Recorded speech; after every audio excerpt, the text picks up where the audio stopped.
No other outback pub is more famous than the Birdsville Hotel, and that's where I headed for. Sitting alone at the bar, I drank my beer, contemplating what direction I should leave town.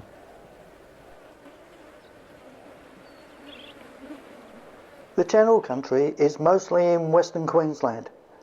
It gets the name from the numerous floodplains that only flow occasionally. Commit myself to going to Birdsville now. I've heard a lot about the road. The road from here to Birdsville is pretty good. The Birdsville Track's in a bit of a mess. So I'm going to head down that way to Birdsville, make the decision of what direction I go from there.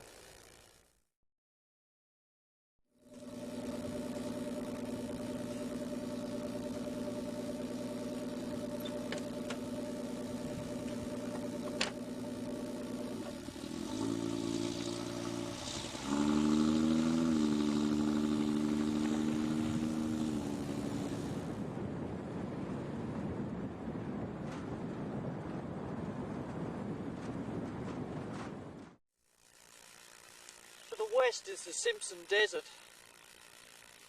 Not a desert like we'd expect to see.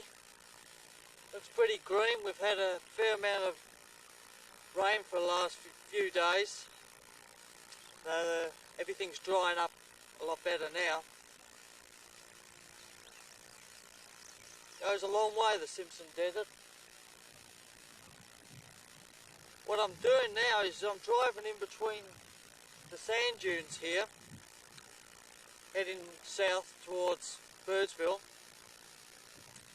and the track, it follows along between the sand dunes for quite some time, and then it breaks out to open country again.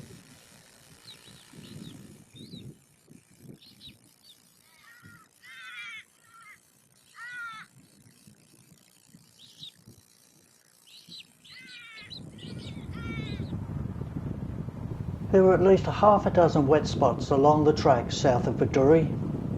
I had to get out and walk each one. The process of taking my boots and socks off each time became so frequent that I ended up driving barefoot for much of the time. Not looking forward to this one.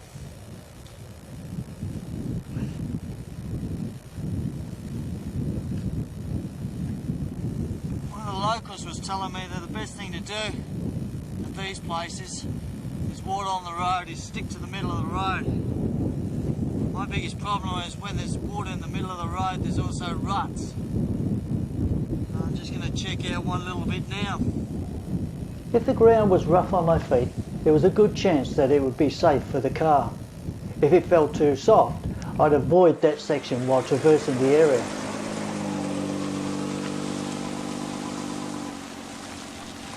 After a while, it became obvious that the centre of the road was more solid.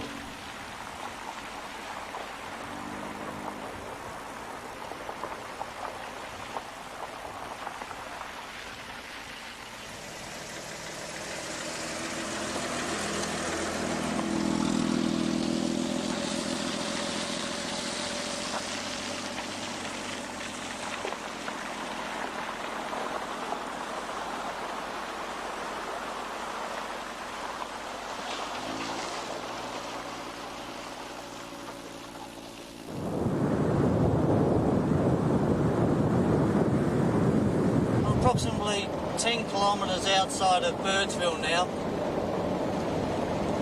As you probably gathered, the road has been, in some spots, quite wet. I had to get out and walk across each one of them before I went through.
A few kilometres north of Birdsville is the homestead ruin of Kukuri, which was another property taken up by Sydney Kidman, the cattle tycoon.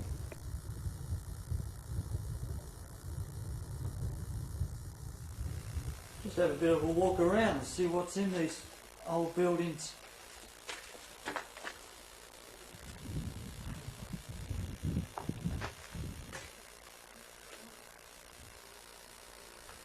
The walls are not short of names and addresses.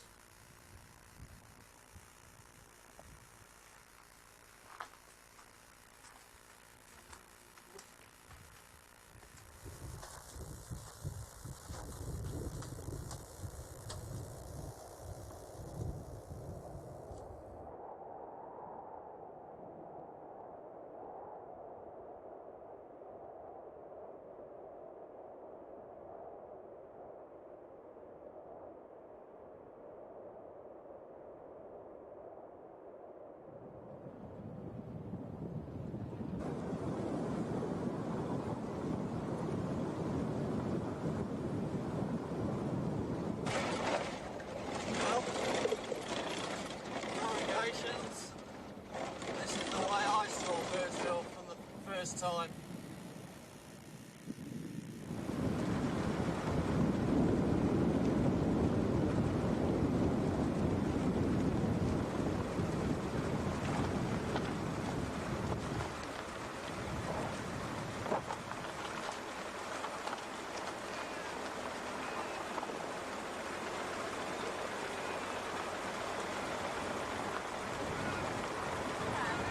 From all reports, I was going to have to stay a couple of days in Birdsville.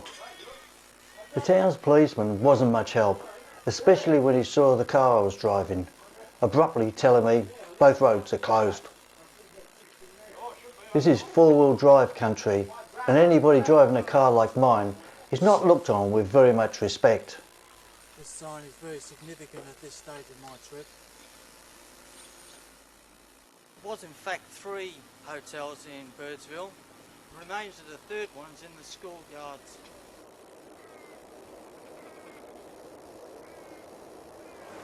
No other outback pub is more famous than the Birdsville Hotel, and that's where I headed for.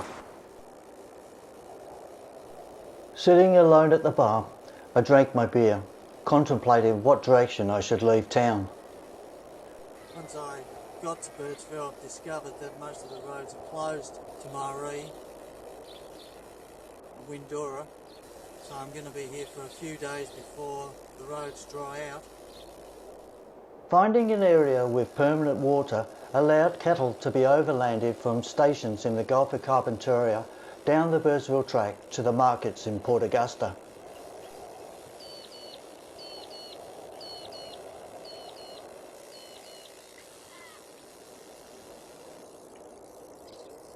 Actually, where I camped last night wasn't far from this billabong.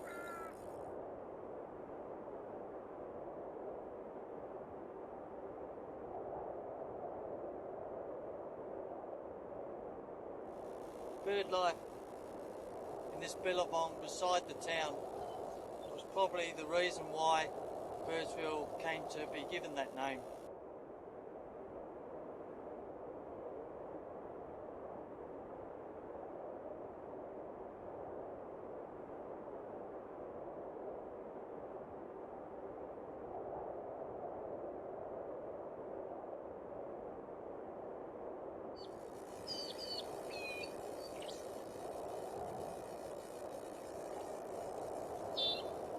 Just over a kilometre from this particular spot is where I start the Birdsville Track. Now, the Birdsville Track's been closed for the last few days. I'm under the impression it's open now. Burke and Wills, who travelled through this area, stopped at the Diamantina before they headed north.